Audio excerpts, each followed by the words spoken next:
맛있는 그런 조리법을 개발을 한 다음에 열심히 만들고 이제 적정한 가격에 빵을 내놓죠. 그러면 동네 분들이 이렇게 와서 옆집과 비교해 본 다음에 아 이게 그 건강해 보이고 가격도 적당하고 그러면 이제 구입을 해서 사 먹죠. 네네. 그러면 그 결과로 빵집은 돈을 벌어요. 네네. 즉 이렇게 보면 빵집이 돈을 버는 이유가 돈을 벌려고 해서가 아니고 자기가 하고자 하는 일을 열심히 잘하니까 그 결과로 인정을 받아서 돈을 벌어요. 그러니까 이게 과연 수익 창출이라는 게 목적일까? 저는 결과 같다는 생각을 했어요. 네네. 또 이제 반대 이제 예를 들어드리면 옆집에 또 다른 기존의 빵집은 수익 창출이 목적이에요. 네네. 그러다 보니까 사실은 이게 목적이라는 게 무서운 게 수단을 정당화시킬 수 있거든요. 네네네. 그러니까 돈을 벌기 위해서는 어떻게 하느냐? 그 값싸고 건강에도 안 좋은 재료를 사서 네네. 이렇게 빵을 만들면 돈은 최대한 많이 벌죠. 네네. 근데 그 빵집만 많이 벌고 그 동네 아이들은 다 건강을 잃어요. 그러니까 사실은 사회악인 거죠. 혼자 잘 살지 사회 전체로 보면 해가 되는 그런 존재. 이게 범죄 집단하고 다를 바가 없거든요. 그러니까 사업 처음 해보는 사람 입장에서 돈을 벌려고 하면 좀 걱정되고 겁도 나지만 제가 하는 일 열심히 하고 그 결과를 인정받으면 돈을 벌 수 있다고 하니까 제가 할 수 있는 일은 돈 버는 일이 아니라 제가 하는 일만 열심히 하면 되는 거예요. 그래서 용기를 얻었죠. 근데 이게 어쨌든 간에 성공을 했으니까 이 과제도 중요하다고 얘기할 수 있는 거 아니겠습니까? 처음 출발할 때부터 생각을 했습니까? 아니면 성공을 한 다음에 그걸 약간 끼워봤습니까? 저는 성공 확률은 전혀 생각 안 해요. 결과는 하늘에서 주어지는 것이 아닐까. 그래서 저는 지금까지 살면서 한 번도 이렇게 성공 가능성 이런 것들 생각해보고 한 적이 없어요. 야, 근데 너무 이렇게 원칙을 딱 정해놓고 살아가시잖아요. 예. 그러면 사실 우리가 뭐 책에서도 나오고 속담에도 있지만 맑은 물에는 고기가 살지 않는다. 예. 좀 접대도 해야 되고 예. 달랑달랑도 해야 되고 예. 편법이라든지 예, 안 썼어요. 미안합니다.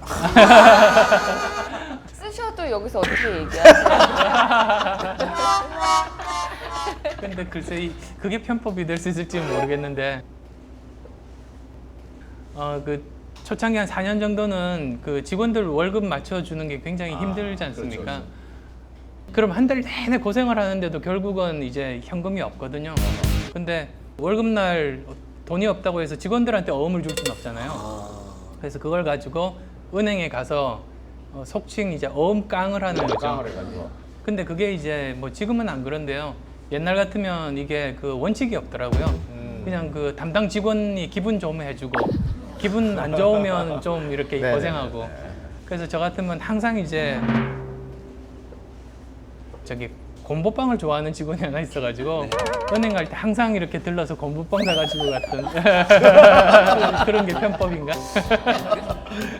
그 스트레스는 어떻게 푸세요? 그래요. 그러니까 이 뭐 스트레스. 쌓이면 풀어야 될 거 아닙니까? 아니 아, 화를 솔직히- 이렇게 막 내신 적이 없으세요?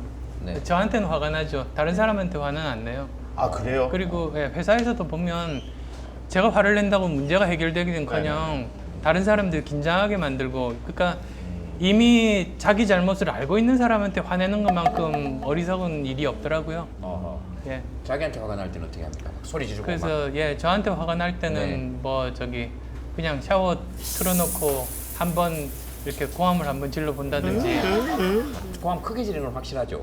예. 아 이렇게 하지 않았죠? 약간 느낌이 이렇게 그 혼자 있으실 때도 이렇게 약간 이렇게 가름맛 하시고 이렇게 지르시 느낌이 약간 그래서 그래요. 상상이 잘 안 돼요. 네. 근데 물을 크게 틀어야 돼요. 네. 그러니까 물소리에 저기 그 목소리가 이렇게 가려야 되니까 또 그것도 가리시는 거예요?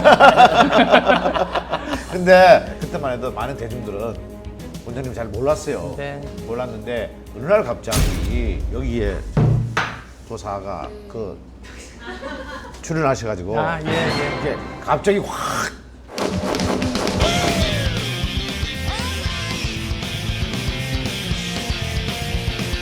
그 이후로 이제 방방곡곡을 다니시면서 강의를 하셨단 말이에요. 네. 이제 청춘 콘서트를 시작하셨는데 청춘 콘서트는 아니었었고요. 네네, 이름은 원래는.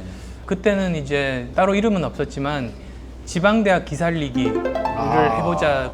서울보다는 지방에서 상대적으로 기회가 적은 사람들에게 저 나름대로 생각을 들려줄 수 있으면 좋겠다. 그래서 이제 지방